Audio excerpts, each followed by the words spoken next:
বিপদে পড়বো না তো? বিপদে পড়বো কে? হতা পাতা বেচা 10-15 হাজার টাকা তুইলা পালাই যাব। বিরাট পাপ হবে, মানুষ ঠকানি। শোন, মানুষের জন্মই হয়েছে ঠকার জন্যে।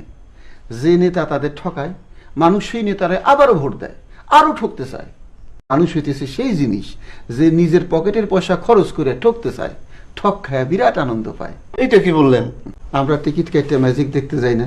হ্যাঁ, ম্যাজিক দেখতে গিয়ে ঠক খাই, ঠক খায় কি খুশি, আবার তালি দেই। ছোটবেলা একবার ম্যাজিক দেখতে গেছিলাম। ম্যাজিশিয়ান আমার স্টেজে ডাক দিয়ে বললো, খোকা ডিম পারো। আমি 5টা ডিম পারছিলাম। বিরাট লজ্জার কথা, এটারে যদি পাইতাম।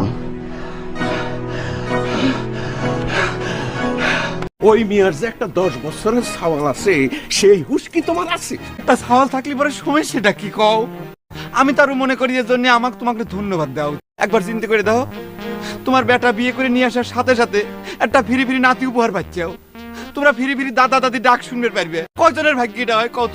বিয়ে করে সত্যি সত্যি তুই পাগল হয়ে গেছিস। প্রাইমারি স্কুলে আমরা ক্লাসমেট ছিলাম, একই ক্লাসে পড়তাম। আজ তোমার কোলে এত বড় একটা সওয়াল, আর আমার কপালে একটা বই জুটলো না। এতে জীবনের কিছু থাকে কও?